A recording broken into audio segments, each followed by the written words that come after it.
बिना पियाज रसुन रे आज आम प्रस्तुत करवा आलू बेसनर तरकारी। पनीपरिया खाई जब बोर हो ना घरे ए रेसिपीटी मोर निश्चय ट्राए करूँ।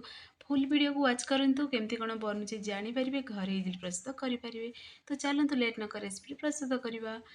नमस्कार, जय जगन्नाथ पेंजिली कुकिंग को आपण मानक अनेक अनेक स्वागत। तो प्रथमे गोटे आम जार नवा तार स्पेशल मसलाटा बनईदे। जेहेतु बिना पियाज रसुन प्रस्तुत करवा तो अदा नवा कंचा लंका नवा। आपण मैंने जब पियाज रसुन एड करने को चाहिए ताहले यही समय रसुन पियाज भी एड करेंगे।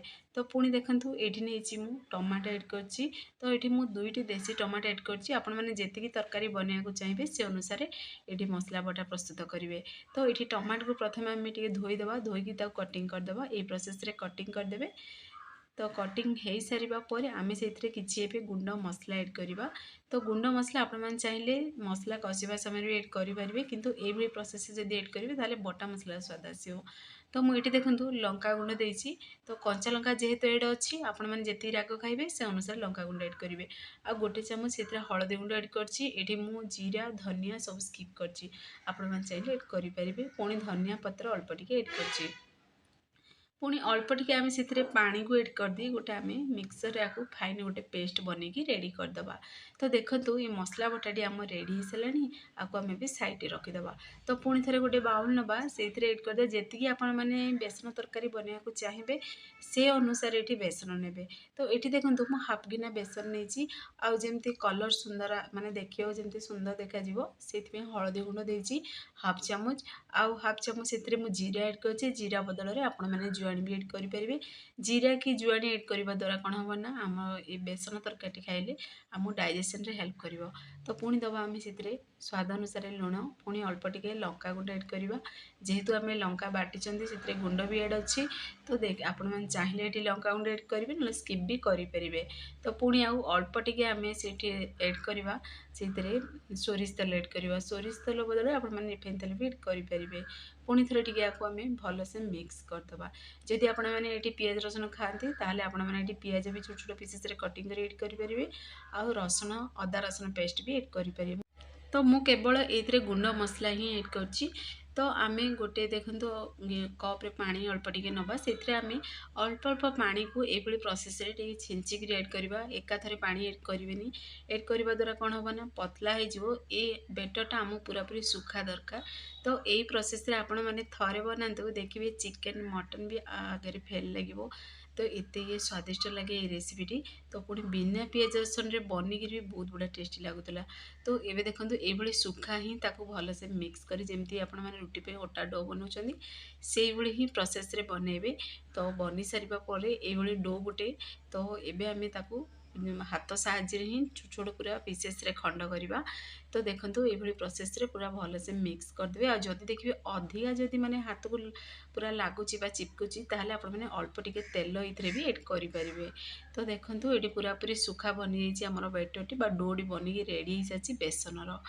तो देखिए ये बेसन तरकारी आपण मैंने थरे बनाते सब बनवा की इच्छा हम आ पियाज रसुन देकर एड करेंगे ना आहरी बहुत बढ़िया स्वाद को से बढ़े दी थाए। तो एबे देखंतु ये प्रोसेस रे आकु पूरा खंड करची जेमिति कि देखंतु सेव रहिबनी जेमिति आपण माने आंट पकोड़ी बनउथिबे।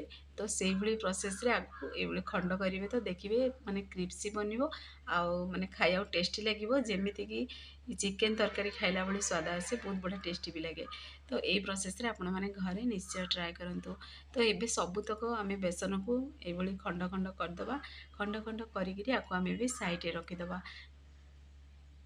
तो आपण मैंने चाहिए ये बेसन को जदि मुझे सुखा बनैली पानी को एड करी पतला बनईकरी आपको सीझेक स्टीम करी भी आपण मैंने कटिंग करी बेसन तरकारी भी बनई पारे जमी पसंद आपण मानक से अनुसार सेप देकरी आपण मैंने बनई पारे।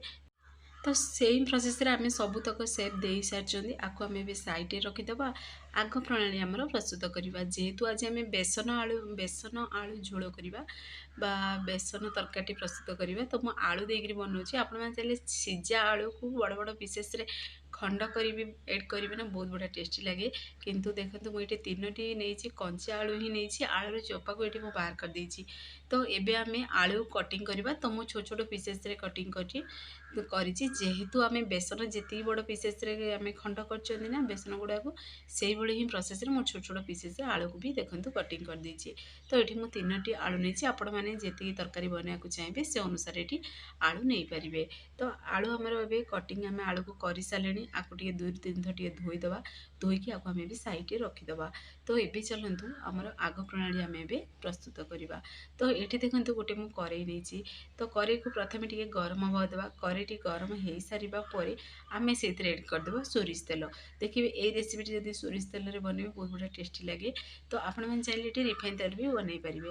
ତ ତେଲକୁ ପ୍ରଥମେ ଟିକେ ଗରମ ହେବାକୁ ଦେବା। ତେଲ ଗରମ ହେଇସାରିବା ପରେ ଆମେ ଯେଉଁ ବେସନର ପକୁଡ଼ି ବନେଇ ରଖିଥିଲେ ତାକୁ ସେଥିରେ ଏଡ଼୍ କରିଦେବା। ଏଡ଼୍ କରିକିରି ଆକୁ ଟିକେ ଆମେ ସିଝିବାକୁ ଦେବା ବା ଫ୍ରାଏ ହେବାକୁ ଦେବା ପୁରା ଯେମିତିକି ଗୋଲ୍ଡେନ୍ କଲର୍ ଆସିଯିବ। ତ ମୁଁ ଏଠି ଦେଖନ୍ତୁ ମୁଁ 2 ଷ୍ଟେପ୍ରେ ମୁଁ ବନେଇଛି। ତ ପ୍ରଥମେ ବି ଚାଲନ୍ତୁ ଟିକେ ଆକୁ ସିଝିବାକୁ ଦେବା। ଆପଣମାନେ ଚାହିଁଲେ ଆକୁ ଷ୍ଟିମ୍ କରିକିରି ବି ବନେଇ ପାରିବେ ତରକାରୀ ଯଦି ତେଲ ଖାଇବାକୁ ପସନ୍ଦ କରନ୍ତିନି। ଆଉ ଯେତିକି ତେଲ ଖାଇବାକୁ ପସନ୍ଦ କରନ୍ତି ସେ ଅନୁସାରେ ହିଁ ତେଲ ଏଡ଼୍ କରିବେ। ତ ଦେଖନ୍ତୁ ଗୋଟେ ସାଇଡ଼୍ ଫ୍ରାଏ ହେଇସାରିବା ପରେ ମୁଁ ପୁଣି ଥରେ ଓଲଟେଇ ଦେଲି ଟିକେ। ଏଭଳି ପ୍ରୋସେସ୍ରେ ଟିକେ ମିକ୍ସ କରିକିରି ଟିକେ ଗୋଲ୍ଡେନ୍ କଲର୍ ହେଲା ପର୍ଯ୍ୟନ୍ତ ଟିକେ ଭାଜିବେ। ଆଉ ଏମିତିରେ ବି ଖାଇବେ ନା ଏ ପକୁଡ଼ି ବହୁତ ବଢ଼ିଆ ଟେଷ୍ଟି ଲାଗେ। ଆଉ ଖାସ୍ତା ବି ବହୁତ ବଢ଼ିଆ ହେଇଥାଏ। କାହିଁକିନା ଏଇଥିରେ ଆମେ ତେଲ ଏଡ଼୍ କରିଥିଲେ ମିକ୍ସ କରିବା ସମୟରେ। ତ ଦେଖନ୍ତୁ ଇଏ କେତେ ବଢ଼ିଆ ପୁରା କଲର୍ ବି ଆସିଗଲାଣି। ତ ଏବେ ଚାଲନ୍ତୁ ଆକୁ ବାହାର କରି ଗୋଟେ ଆମେ ପ୍ଲେଟ୍ରେ ରଖିଦେବା। ତ ସେଇ ପ୍ରୋସେସ୍ରେ ସବୁ ବନେଇକିରି ଏବେ ରେଡ଼ି କରିଦେବା।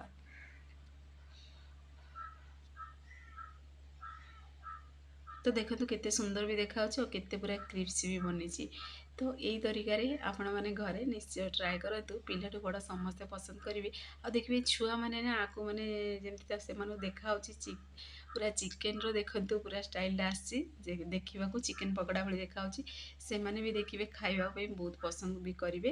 ଆଉ ଯେହେତୁ ଏଭଳି ଗୋଟା ହିଁ ରହିବ ତରକାରୀ ବନେଇଲେ ବି ବହୁତ ବଢ଼ିଆ ଟେଷ୍ଟି ବି ଲାଗିବ। ତ ଆପଣମାନେ ଏହି ତରିକାରେ ଘରେ ନିଶ୍ଚୟ ଟ୍ରାଏ କରନ୍ତୁ।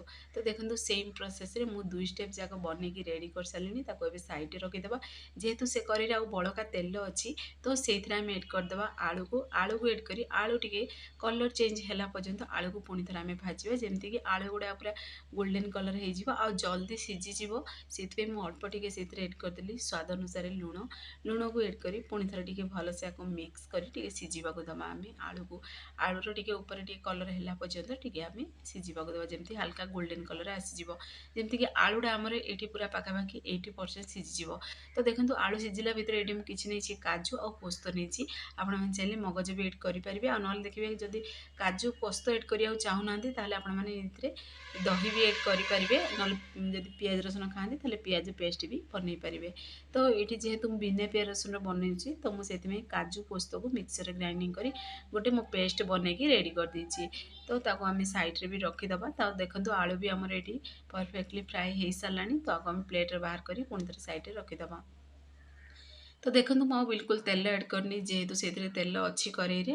ତ ଏବେ ଆମେ ସେଥିରେ ଗୋଟା ମସଲା ଏଡ଼୍ କରିବା। ତେଜପତ୍ର ଏଡ଼୍ କରିବା। 2ଟି କଞ୍ଚା ଲଙ୍କା ଏଡ଼୍ କରିବା। ଟିକେ ଭାଜି ହେବାକୁ ଦେବା। ଟିକେ ଭାଜି ହେଇସାରିବା ପରେ ଆମେ ବଟା ଯାଇଥିବା ଟମାଟୋ, ଅଦା, କଞ୍ଚା ଲଙ୍କା ସେ ପେଷ୍ଟକୁ ସେଥିରେ ଏଡ଼୍ କରିଦେବା। ଆଉ ଗିନାକୁ ଟିକେ କ୍ଲିନ୍ କରି ପାଣି ଦେଇଦେବା ଯେମିତିକି ମସଲାଟି ଆମର ପୋଡ଼ିବନି ପରଫେକ୍ଟ ପୁରା ସିଝିଯିବ ବା କଷି ହେଇଯିବ। ତ ଟମାଟୋ ବି ସିଝିଯିବ। ତ ଦେଖନ୍ତୁ ଯେହେତୁ ଆମେ ଏଥିରେ ଟମାଟୋ ଏଡ଼୍ କରିଛନ୍ତି ତ ଏବେ ଆମେ ଭଲସେ ଆକୁ ଟିକେ ମିକ୍ସ କରିଦେବା। ମିକ୍ସ କରି ଆକୁ ଟିକେ ଆମେ ଏବେ ମାନେ କଷି ହେବାକୁ ଦେବା ଯେମିତିକି ଉପରେ ପୁରା ଦେଖନ୍ତୁ ତେଲ ଦେଖାହେଲା ମାନେ ଜାଣିଦେବେ ଯେ ଏଠି ମସଲାଟି ପରଫେକ୍ଟଲି କଷି ହେଇସାରିଲାଣି। କିନ୍ତୁ ଯେହେତୁ ଆମେ ଟମାଟୋ ଏଡ଼୍ କରିଛନ୍ତି ସେଥିପାଇଁ ଦେଇଦେବେ ସ୍ୱାଦ ଅନୁସାରେ ଲୁଣ। ଲୁଣ ଦେଇଦେବା ଦ୍ୱାରା କ'ଣ ହେବ ନା କୁକିଂ ଫାଷ୍ଟ ହେବ ଜଲ୍ଦି ଟମାଟୋ ବି ସିଝିଯିବ। ତ ଦେଖନ୍ତୁ ମସଲାଟି ବି ଏଠି ପରଫେକ୍ଟଲି ପୁରା କଷି ବି ହେଇସାରିଲାଣି। ଆଉ ଚାରି ସାଇଡ଼୍ ପୁରା ତେଲ ବି ଦେଖାଗଲାଣି ଆଉ କଲର୍ ବି ପୁରାପୁରି ଚେଞ୍ଜ ହେଇସାରିଛି। ତ ଏହି ସମୟରେ ଏଡ଼୍ କରିଦେବା କାଜୁ ମଗଜର ପେଷ୍ଟ ଏଡ଼୍ କରିବା। ଆଉ ଟିକେ ଜାର୍କୁ କ୍ଲିନ୍ କରି ପୁଣି ଥରେ ଦେଇଦେବା ପାଣି। ପୁଣି ଥରେ ଯେହେତୁ ଆମେ କାଜୁ ଏଡ଼୍ କଲେ ତ ଦେଖିବେ ସେ ଗ୍ରେଭିଟାକୁ ପୁରା ବହଳିଆ ବନେଇଦେବ। ତ ସେଇଥିପାଇଁ ମୁଁ ଅଳ୍ପ ଟିକେ ପାଣି ଦେଲି ଯେମିତିକି ପରଫେକ୍ଟଲି କଷି ବି ହେଇଯିବ। ଆଉ ଦେଖିବେ ଗ୍ରେଭିଟା ବି ଟିକେ ହାଲକା ବହଳିଆ ବନିବ। ତ ପାଣି ଟିକେ ସବୁବେଳେ କାଜୁ ଏଡ଼୍ କଲା ମାନେ ଟିକେ ପାଣି ଦେଇଦେବେ। ତ ଦେଖିବେ କାଜୁଟା ବି ଭଲସେ କଷି ହେବ। ତ ଏବେ ଆମେ ଟିକେ କଷି ହେବାକୁ ଦେବା। ସେଥି ଭିତରେ ଦେଖନ୍ତୁ ଆମର ଗୋଟା ମସଲାର ଗୋଟେ ପାଉଡ଼ର ବନେଇକି ରେଡ଼ି କରିବା। ତ ଏଠି ମୁଁ ଗୋଟା ମସଲାକୁ ଭାଜିନି କେବଳ ମୁଁ ଗୋଟା ମସଲା ଅଳ୍ପ ଟିକେ ନେଇଛି ତାକୁ ମୁଁ କୁଟନୀ ସାହାଯ୍ୟରେ ବା ହେମଦସ୍ତା ସାହାଯ୍ୟରେ କୁଟିକି ତାକୁ ମୁଁ ଏଡ଼୍ କରିଛି। ତ ଦେଖିବେ ଏଇଥିରେ ଗୋଟା ମସଲାର ଫ୍ଲେଭର ବହୁତ ବଢ଼ିଆ ଲାଗିବ। ତ ଆପଣମାନେ ନିଶ୍ଚୟ ଟ୍ରାଏ କରନ୍ତୁ ଏଡ଼୍ କରିକିରି। ଆଉ ଟିକେ ଦେଖନ୍ତୁ ମୁଁ ଏଠି ଅଳ୍ପ ଟିକେ ଚିନି ଏଡ଼୍ କଲି ଯେମିତିକି ଖଟା ରାଗକୁ ଚିନି କ'ଣ କରିବ ବାଲାନ୍ସ କରିବ ଖାଇବାକୁ ଟେଷ୍ଟି ବି ଲାଗିବ। ते ମୁଁ ଅଳ୍ପ ଟିକେ ଏଡ୍ କରିଛି। ଏଇଟା ପୁରାପୁରି ଅପସନାଲ୍ ଅଛି, ଆପଣମାନେ ଚାହିଁଲେ ଏଡ୍ କରିବେ ନା ସ୍କିପ୍ କରିପାରିବେ। ତ ପୁଣି ଥରେ ଆମେ ଦେଖନ୍ତୁ ମସଲା କଷି ହେଇସାରିଲା, ତ ସେଥିରେ ଆଳୁକୁ ଏଡ୍ କରିଦେବା। ଏ ପକୁଡ଼ିକୁ ରଖିଦେଇଥିବା ସାଇଡ଼୍ରେ ଆକୁ ଆମେ ପରେ ଏଡ୍ କରିବା। ତ ଆଳୁକୁ ଏଡ୍ କରିକିରି ପୁଣି ଥରେ ଟିକେ ଭଲସେ ମିକ୍ସ କରିଦେବା। ମିକ୍ସ କରି ଆକୁ ଟିକେ ଆଳୁକୁ ଆମର ମସଲାରେ ଟିକେ କଷି ହେବାକୁ ଦେବା, ଯେମିତିକି ସେ ତେଲ ଆଉ ମସଲା ସବୁତକ ଲୁଣକୁ ସେ ଯେମିତି ଏବଜର୍ବ କରିବ ଆଉ ଖାଇବାକୁ ଟେଷ୍ଟି ବି ଲାଗିବ। ତ ଦେଖନ୍ତୁ ଆଳୁ କଷି ହେଇସାରିବା ପରେ ଆମେ ସେଥିରେ ଏଡ୍ କରିଦେବା ଗରମ ଗରମ ପାଣି ଏଡ୍ କରିବା। ଯେକୌଣସି ରେସିପିରେ ସବୁବେଳେ ଦେଖିବେ ଗରମ ପାଣି ହିଁ ଏଡ୍ କରିବେ। ଗରମ ପାଣି ଏଡ୍ କରିବା ଦ୍ୱାରା କୁକିଂ ଫାଷ୍ଟ ହୁଏ ଆଉ ପାଞ୍ଚିଆ ସ୍ୱାଦ ଆସିବନି। କିନ୍ତୁ ଥଣ୍ଡା ପାଣି ଏଡ୍ କରିବା ଦ୍ୱାରା ଦେଖିବେ କ'ଣ ହେବ ନା ପାଞ୍ଚିଆ ସ୍ୱାଦ ଆସିବ ଆଉ କୁକିଂ ବି ସ୍ଲୋ ହେଇଯିବ। ତ ଏବେ କଭରକୁ ଟିକେ ବନ୍ଦ କରି ଆକୁ ପୁରା 5 ମିନିଟ୍ ପର୍ଯ୍ୟନ୍ତ ଟିକେ ସିଝିବାକୁ ଦେବା ଆଳୁକୁ। 5 ମିନିଟ୍ ପରେ ଆପଣମାନଙ୍କୁ କଭର ବାହାର କରି ମୁଁ ଦେଖାଉଛି। ଦେଖନ୍ତୁ କେତେ ବଢ଼ିଆ ଆମର ବନିକି ପୁରା ରେଡ଼ି ହେଇସାରିଲାଣି ବୋଲି ଚଳେ। ଯେହେତୁ ଦେଖନ୍ତୁ ଆଳୁ ବି ଏଇଠି ପରଫେକ୍ଟଲି ପୁରା ସିଝିଯାଇଛି। ଆଉ ଗୋଟେ ଆଳୁକୁ ଆପଣମାନଙ୍କୁ ଖଣ୍ଡ କରିବି ଦେଖାଉଛି। ଦେଖନ୍ତୁ କେତେ ବଢ଼ିଆ ପୁରା ଆଳୁ ସିଝିଯାଇଛି। ଆଳୁ ସିଝି ସାରିବା ପରେ ମୁଁ ଟିକେ ଅଧିକା ପାଣି ଦେଇଛି, ଯେହେତୁ ବେସନ ପାଣିକୁ ଦେଖିବେ ସବୁବେଳେ ଟାଣିଥାଏ ବା ଏବଜର୍ବ କରିଥାଏ। ତ ସେଇଥିପାଇଁ ବୋଲି ମୁଁ ବେସନ ଏଇଥିରେ ଅଧିକା ଟିକେ ପାଣି ଦେଇଛି। ତ ଏବେ ଆମେ ସେ ପକୁଡ଼ିକୁ ଏଡ୍ କରି ଭଲସେ ମିକ୍ସ କରିଦେବା ଆଉ 5 ମିନିଟ୍ ପର୍ଯ୍ୟନ୍ତ ସ୍ଲୋ ଆଞ୍ଚରେ ବନିବାକୁ ଦେବା। ସେଥି ଭିତରେ ଦେଖନ୍ତୁ ଏଇ ଯେଉଁ ପକୁଡ଼ିଟା ଆମେ ବନେଇଥିଲେ ସିଏ ବି ସିଝିବା ଦରକାର ନା, ପୁରା ସିଝି ବି ଯାଇଛି ଆଉ ପରଫେକ୍ଟଲି ଆମ ରେସିପିଟି ଏଠି ବନିକି ରେଡ଼ି ହେଇସାରିଛି। ଆଉ ଟିକେ ଫ୍ଲେଭରଫୁଲ୍ ବନେଇବା ପାଇଁ କଞ୍ଚା ଲଙ୍କା ଅଳ୍ପ ଟିକେ ଏଡ୍ କରିଛି। ଏଇଟା ପୁରାପୁରି ଅପସନାଲ୍ ଅଛି। ଛୁଆମାନଙ୍କ ପାଇଁ ଯଦି ବନାଉଛନ୍ତି ଏଠି କଞ୍ଚା ଲଙ୍କାକୁ ଆପଣମାନେ ସ୍କିପ୍ କରିପାରିବେ। ଆଉ ଯେମିତିକି ମାନେ ବାସ୍ନାଟା ତା'ର ବହୁତ ବଢ଼ିଆ ଆସିବ ଆଉ ଖାଇବାକୁ ଯେମିତି ଟେଷ୍ଟି ଲାଗିବ, ସେଥିପାଇଁ ଗୋଟେ ଚାମଚ ମୁଁ ଦେଇଛି ଗାଈ ଘିଅ ଦେଇଛି ବା ଦେଶୀ ଗୁଆ ଘିଅ ଏଡ୍ କରିଛି ଗୋଟେ ଚାମଚ। ପୁଣି ଆମେ ସେଥିରେ ଅଳ୍ପ ଟିକେ ଧନିଆ ପତ୍ର ଏଡ୍ କରିବା। ଫାଇନାଲି ଦେଖନ୍ତୁ ଆମର ଏଠି ଆଳୁ ବେସନର ବହୁତ ବଢ଼ିଆ ଗୋଟେ ରେସିପି ବନିକି ରେଡ଼ି ହେଇସାରିଲାଣି। ଏଇ ରେସିପିଟି ଦେଖିବେ ଚିକେନ୍ ମଟନ୍କୁ ବି ଫିକା କରିଦେବ, ଏତେ ସ୍ୱାଦିଷ୍ଟ ଗୋଟେ ବିନା ପିଆଜ ରସୁଣର ଗୋଟେ ରେସିପି। ପୁଣି ଦେଖନ୍ତୁ ଆଉ ଟିକେ ଫ୍ଲେଭରଫୁଲ୍ ବନେଇବା ପାଇଁ ଗୋଟେ କୋଇଲାକୁ ଜଳୁଥିବା କୋଇଲାକୁ ଗୋଟେ ଗିନା ରଖି ସେଥିରେ ଅଳ୍ପ ଟିକେ ଘିଅକୁ ଦେଇଦେବା ଆଉ 2ରୁ 3 ମିନିଟ୍ ପର୍ଯ୍ୟନ୍ତ ଥରେ ଦେଖନ୍ତୁ ମାନେ ଫ୍ଲେଭରକୁ ସେ ତରକାରୀକୁ ଯିବାକୁ ଦେବା। ତ ତାପରେ ଆମେ ବାହାର କରିଦେବା। ତ ଭଲସେ ମିକ୍ସ କରିଦେବା। ତ ଫାଇନାଲି ଦେଖନ୍ତୁ ଯଦି ତନ୍ଦୁରୀ ଫ୍ଲେଭର ଆଣିବାକୁ ଚାହୁଁଛନ୍ତି ତାହେଲେ ଏଇ ପ୍ରୋସେସଟି କରିବେ। ଯଦି ଆପଣଙ୍କ ପାଖରେ କୋଇଲା ନାହିଁ ତାହେଲେ ଆପଣମାନେ ଅଙ୍ଗାରକୁ ବି ପୋଡ଼ିକିରି ବି এই ଫ୍ଲେଭରଟି ଦେଇପାରିବେ, ନହେଲେ ଡାଲଚିନିକୁ ପୋଡ଼ିକିରି ବି ଦେଇପାରିବେ। ତ ଫାଇନାଲି ଆମ ରେସିପିଟି ବନିକି ରେଡ଼ି ହେଇସାରିଛି। ଆପଣମାନେ ଘରେ ଆକୁ ନିଶ୍ଚୟ ଟ୍ରାଏ କରନ୍ତୁ। ପିଲାଠୁ ବଡ଼ ସମସ୍ତେ ପସନ୍ଦ କରିବେ। ଫ୍ରେଣ୍ଡସ୍, ଆପଣମାନେ ଯଦି ଭିଡ଼ିଓଟି ମୋର ପସନ୍ଦ ଆସିବ ସାଙ୍ଗମାନଙ୍କୁ ସେୟାର କରନ୍ତୁ, ଲାଇକ୍ କରନ୍ତୁ। ଚ୍ୟାନେଲରେ ଯଦି ନୂଆ ଅଛନ୍ତି ଚ୍ୟାନେଲକୁ ମୋର ସବସ୍କ୍ରାଇବ୍ କରିଦିଅନ୍ତୁ। ବେଲ୍ ଆଇକନ୍କୁ କ୍ଲିକ୍ କରିଦିଅନ୍ତୁ, ଯାହାଫଳରେ ମୋର ସବୁ ଭିଡ଼ିଓ ନୋଟିଫିକେସନ୍ ପ୍ରଥମେ ପହଞ୍ଚିବ। ତ ଫାଇନାଲି ଦେଖନ୍ତୁ ଆମର ବେସନ ଆଳୁ ତରକାରୀ ରେସିପିଟି ବନିକି ରେଡ଼ି ହେଇସାରିଛି। ଆପଣମାନେ ଘରେ ନିଶ୍ଚୟ ଟ୍ରାଏ କରନ୍ତୁ। ଆପଣମାନଙ୍କର ଅନୁଭୂତି ମୋ ସହିତ ସେୟାର କରନ୍ତୁ। ସେ ପର୍ଯ୍ୟନ୍ତ ରହୁଛି, ପୁଣି ଏକ ନୂଆ ରେସିପି ନେଇ ଆସିବି। ନମସ୍କାର, ଜୟ ଜଗନ୍ନାଥ।